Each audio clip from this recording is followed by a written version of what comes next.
buttons, y'all. Randomly, usually the opposite of uniformity, but the shifts in time form a certain parity. With the gesture of buttons comes clarity. It is rUiSoPC, randomly, uniformly, in search of paradise clarity. And today is February the 29th, 2024. And it is currently 2:40. And I'm going to make sure I upload the videos that I made throughout the week today, because the next time we see the 29th will be in another 4 years, in 2028, when I'll be 35. And I'm thinking about this age because I just think about that, it's like, dang, because I'm building a plan, or at least I'm sketching out a plan, a 5-year plan, and other plans in addition to that, because writing and reading both go hand in hand, and looking at all the things I've recorded and the things I've said, just a measure of progress, and just to have something to look forward to, I think is very healthy. To look into the future. I mean, we're already in 2024, and there's more at the door. But in 2028, oh, what fate. Anyway, it's crazy. So thinking about this time and thinking about this day really inspired me to make this video and release this video as soon as I finish this portion, so I can edit all the other videos. But I wanted to take time to honor just all of the things that have happened in the last 4 years. In March, right when the coronavirus really took head, it was like, just dovetailed into so many things. But January, February, and early March for me were actually pretty good. And I just felt very inspired to create more, and I was doing a lot of conversation within myself, but also the world pretty much communicated more deeply, because we couldn't go anywhere, and it's now seen as this like distant thing. It wasn't that long ago, and we're still obviously dealing with the effects. We're still in a global pandemic, but 4 years later, I think it's just interesting how people even talk about what we just went through, or how we are responding to what we just went through. I was on the phone with a good friend of mine, and we were talking, and I was just like, people, and this video is going in a different direction, but I'm gonna say it anyway, because this is something I wanted to say anyway. So obviously, and I say obviously, but it's probably not as obvious. Obviously, what a word. I'm saying obviously too much. The point is, when I make videos, I don't have a mask on. But when I am out in public, I am always wearing a mask, okay? I think a mask is important. People should wear a mask because it protects you.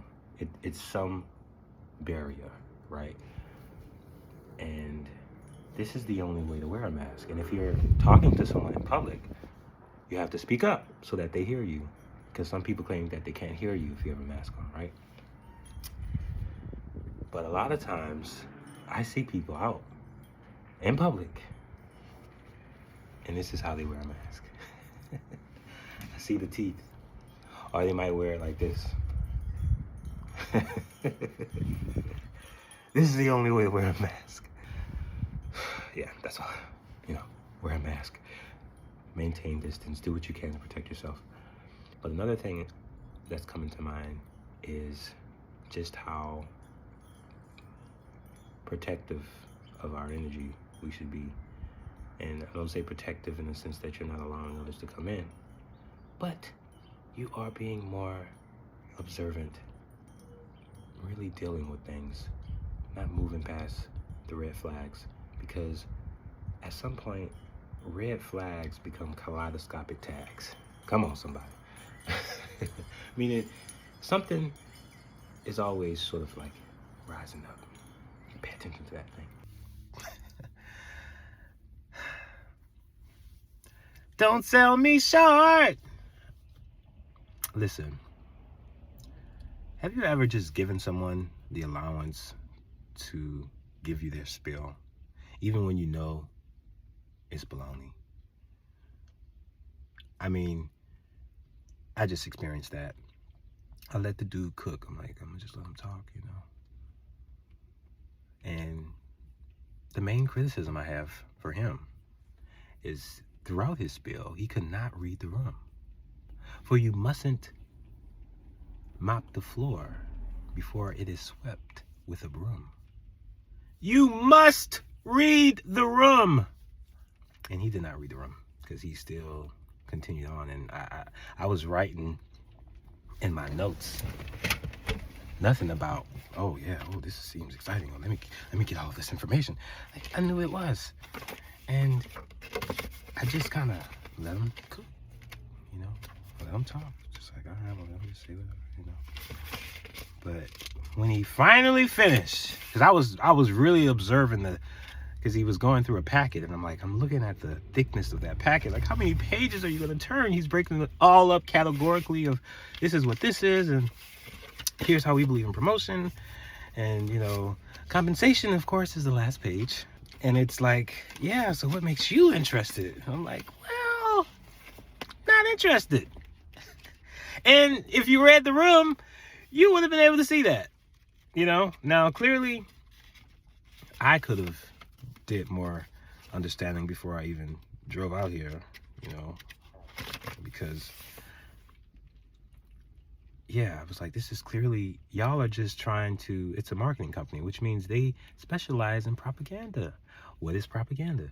The dissemination of information. I'm currently working on a project entitled Regurgitation of Information, but propaganda is the dissemination of information. So essentially it's the relationship between symbols in a way. There's a great definition for it that I'll put here.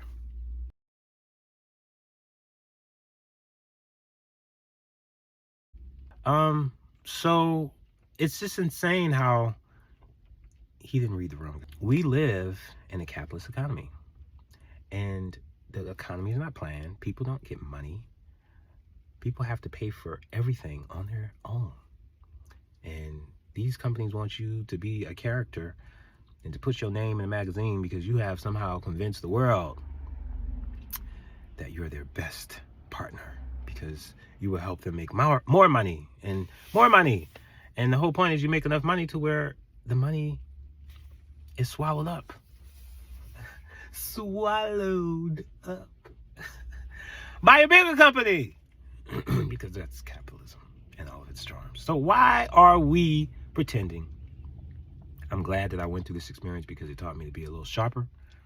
And I told him straight up, like, look, I see what you're sharing. I get it. I'm surprised you couldn't see from my reaction. I'm going to appreciate you for your time because you did spend quite a few minutes to share all of that. And, but I mean, if you know, because if I was talking and doing a spill and I saw that note, I would have either cut my spill up because I'm like, or I would have been like, so what kind of notes you got? Like, let's engage this because I'm in front of you. I'm thinking, how am I going to, like, explain to him that I'm not interested and so that he doesn't feel he needs to continue on? Like, it was just like the way he was communicating, you know, he had all this subtle gestures where he's like, you know, and I think you have some understanding with that in it. I mean, he didn't wink, but he was this short of winking where it's like, you don't need a wink, you don't need a blink, really. You just need to accept that I am not interested in this. I am personally, like, I feel like this is a scheme. I know it is, actually. And I told him, like, look, I know what you're selling and I'm not interested because I see what it is and I don't agree with it. But I want to thank you for your time because you explained it to me and, you know, maybe I should have offered that criticism.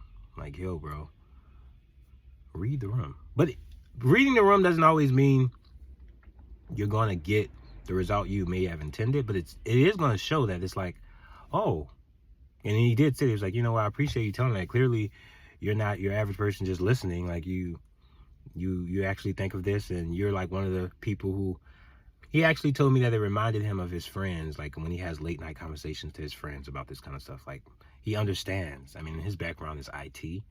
So this is somebody who used to work with IT, but he's like, oh, I wanted to do something more profitable. I didn't want to just build servers and then let that go to waste while I waited for another gig.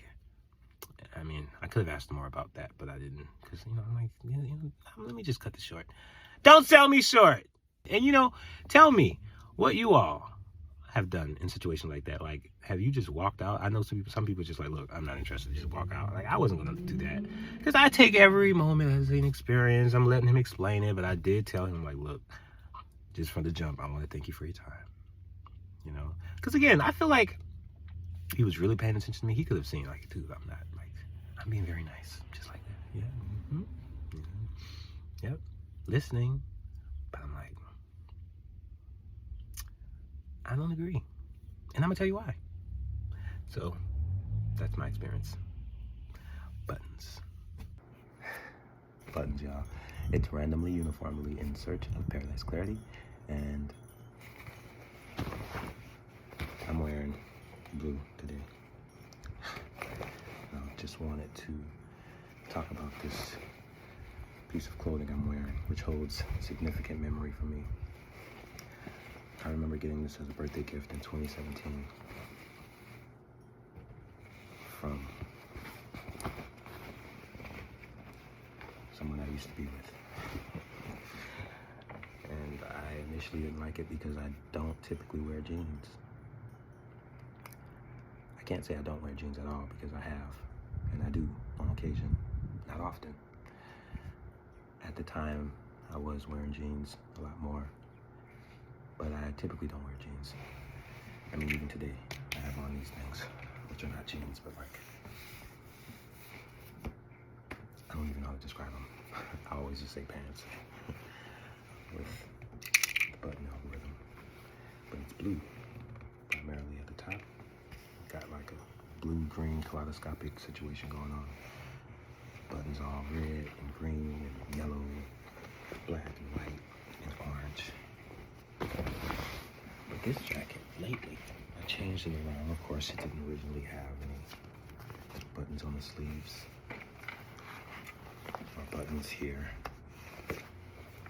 But wearing this makes me feel like it's a new garment, not so much associated to where the previous association existed, which was not always in the best light. I hear people saying, usually when they break up, they get rid of whatever gift they received from their last partner.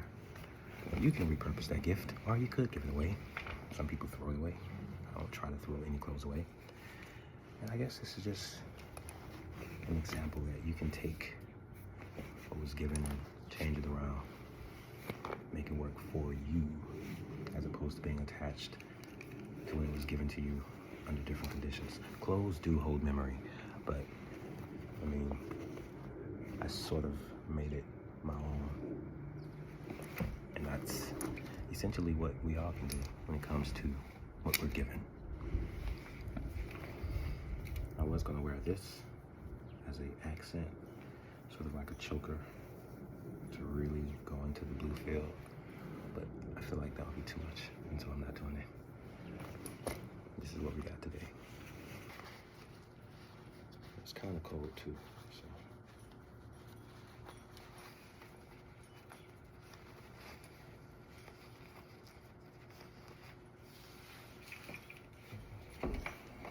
There we have it. Randomly, uniformly, in search of paradise clarity.